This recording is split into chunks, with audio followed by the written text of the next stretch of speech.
Di tengah eskalasi yang mencekam, Presiden Amerika Serikat Donald Trump secara terbuka menyatakan keinginannya untuk terlibat menentukan pengganti pemimpin tertinggi Iran. Trump bahkan mengklaim memiliki hak menentukan masa depan Iran dan mengaku telah mengantongi 3 nama kandidat potensial.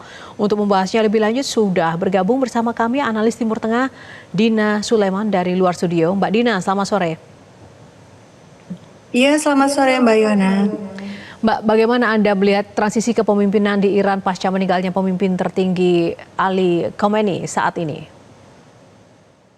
Ya, kalau di dalam negeri saya pikir sebagaimana yang sudah banyak diberitakan juga oleh media internal Iran sendiri, situasinya under control ya, artinya tidak ada konflik, tidak ada persaingan atau perebutan kekuasaan karena memang mekanismenya sudah jelas dan tercantum dalam Undang-Undang Dasar Iran. Dan saat ini ketika majelis ahli atau dewan yang berisi para ulama yang dipilih oleh rakyat. Jadi ini sebenarnya hasil demokrasi juga ya. Ada sebuah majelis yang anggotanya adalah para ulama, 88 ulama yang dipilih oleh rakyat Iran dalam pemilu setiap 8 tahun sekali. Nah, mereka inilah yang akan bersidang dan memilih di antara mereka ulama yang dianggap paling tinggi keilmuannya dan kemudian integritasnya juga paling bagus, selama ini rekam jejaknya itu tidak ada cacat, dan yang ketiga adalah kemampuan manajemen, yaitu yang 3 kriteria ini sebagaimana yang tercantum di Undang-Undang Dasar Iran itu yang akan menjadi dasar pemilihan salah satu ulama di antara para anggota Dewan Ahli ini. Nah, saat ini pun ketika belum ada sidang, ya sudah ada Dewan Kepemimpinan Sementara yang berisi Presiden, salah satu ulama yang menjadi anggota Dewan Ulama yaitu Ayatullah Arafi, dan kemudian yang satu lagi Ketua Lembaga Peradilan.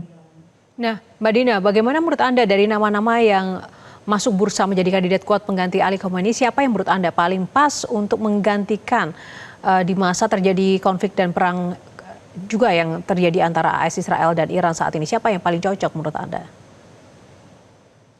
Iya, tentu saya tidak bisa memberikan penilaian yang objektif ya, karena saya juga tidak mengenal orang-orang tersebut gitu ya, kecuali hanya berita-berita yang sampai yang kita baca di media. Tapi salah satunya itu relatif dikenal oleh orang Indonesia, terutama para akademisi yang sebelumnya pernah kuliah di Iran, yaitu Ayatullah Arafi, karena pernah datang ke Indonesia.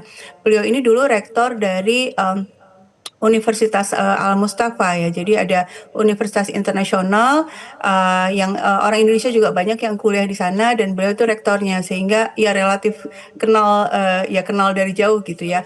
Dan beliau itu dikenal sebagai ulama yang sangat pintar, sudah menulis ratusan buku, dan juga aktif di politik juga. Jadi sering memberikan pernyataan-pernyataan politik terutama terkait Palestina. Itu beliau berkali-kali menuliskan pernyataan ya, menyerukan agar ini ya dunia membantu perjuangan Palestina dan sekitar itu. Nah, bagaimana dengan keinginan Trump untuk terlibat dalam pemilihan pemimpin baru Iran? Memangnya menurut Anda pengaruh Amerika sekuat itu, Mbak Dina, pasca meninggalnya Ali Khamenei, sampai kemudian Trump sendiri dengan sangat percaya diri menyampaikan memiliki 3 kandidat yang pas untuk Iran? Menurut Anda bagaimana? Saya pikir ini sikap Amerika Serikat beberapa hari terakhir itu kelihatan ini ya random gitu ya. Artinya mereka baik itu Trump, kemudian juga Menteri Perangnya ya Pete Hegseth itu melakukan apa istilahnya bluffing gitu ya. Ya bicara apa saja yang seolah-olah mereka sedang mengontrol situasi, mereka punya kemampuan untuk mengendalikan situasi. Padahal sebenarnya kalau kita lihat kronologinya, yang terjadi itu justru Amerika Serikat sekarang sedang kehilangan kontrol dan sedang berusaha mencari jalan keluar. Misalnya ya plan E-nya itu awalnya mereka itu mengira dalam 48 jam sampai 72 jam itu pemerintahan Iran itu bisa tumbang, karena memang target utama serangan ini adalah menumbangkan pemerintahan Islam Iran. Tapi kan ternyata tidak terjadi, bahkan Iran membalas, sehingga sekarang mereka di fase kedua, plan B, tapi plan B-nya pun juga tidak jelas. Di mana kita bisa tahu tidak jelasnya? Karena berubah-ubah alasannya dan tidak sinkron antara yang disampaikan oleh Pentagon dan Donald Trump. dan kemudian juga ada berbagai skenario yang mereka sampaikan, misalnya Pete Hegseth mengatakan akan menyerang habis-habisan di udara, kemudian juga ada juga yang mengatakan bahwa akan membiayai atau mendukung separatisme. Kemudian sekarang tiba-tiba Trump mengatakan dia yang akan ikut menentukan pemilihan pemimpin baru Iran ya. Saya pikir ini upaya mereka ya untuk menunjukkan mereka mengambil kendali dalam situasi ini, padahal sebenarnya saat ini Amerika Serikat sedang kebingungan dan mencari jalan keluar, karena kalau keluar atau berhenti begitu saja dari perang ini tentu akan mempermalukan ya buat citranya Amerika. Dan saya pikir ini upaya Trump ya untuk menunjukkan bahwa dia masih berkuasa dalam situasi konflik ini. Selain memang tadi menurut Anda itu adalah sebuah sikap yang sebenarnya bluffing atau random, jika memang terjadi, apakah menurut Anda masyarakat Iran akan membiarkan atau bahkan mungkin negara-negara Teluk sendiri apakah akan membiarkan itu, walaupun mungkin bukan urusan dalam negeri atau domestik mereka, jika benar Amerika akan melaksanakan aksinya? Iya, kalau yang terkait pemilihan pemimpin tertinggi Iran kan sudah ada mekanismenya ya, dan 88 anggota Dewan Ulama atau Majelis Ahli ini kan dipilih oleh rakyat. Sehingga sulit untuk membayangkan ada skenario tiba-tiba Trump yang menentukan ini yang orang-orang ini yang harus dipilih gitu ya. Dan kalaupun misalnya sudah dipilih, sangat mungkin juga Amerika Serikat menggunakan mesin-mesin propagandanya untuk mengklaim ini adalah yang dekat dengan Iran, dengan Amerika Serikat atau ya semacam itu. Dan selama beberapa hari ini saya melihat juga di media itu banyak sekali upaya-upaya untuk menciptakan atau menunjukkan kepada publik seolah-olah ada perebutan gitu ya. Jadi tiba-tiba saja ada berita-berita yang sangat masif di media, sudah terpilih Mujtaba Khamenei misalnya. Padahal sama sekali di Iran belum ada pemilihan. Kemudian tiba-tiba ada nama lain yang muncul. Ini yang saya pikir akan dimanfaatkan juga oleh media-media Zionis untuk menciptakan perpecahan, dan mereka berharap di Iran yang terjadi perpecahannya. Tetapi kalau kita lihat apa yang berkembang di Iran akhir-akhir ini, justru alih-alih perpecahan, justru mereka terlihat semakin solid dan nasionalismenya semakin mengental ya, karena mereka merasakan sendiri diserang habis-habisan, diserang dengan sedemikian dahsyat, dan korbannya itu bahkan sebagian besar anak-anak oleh Israel dan Amerika Serikat.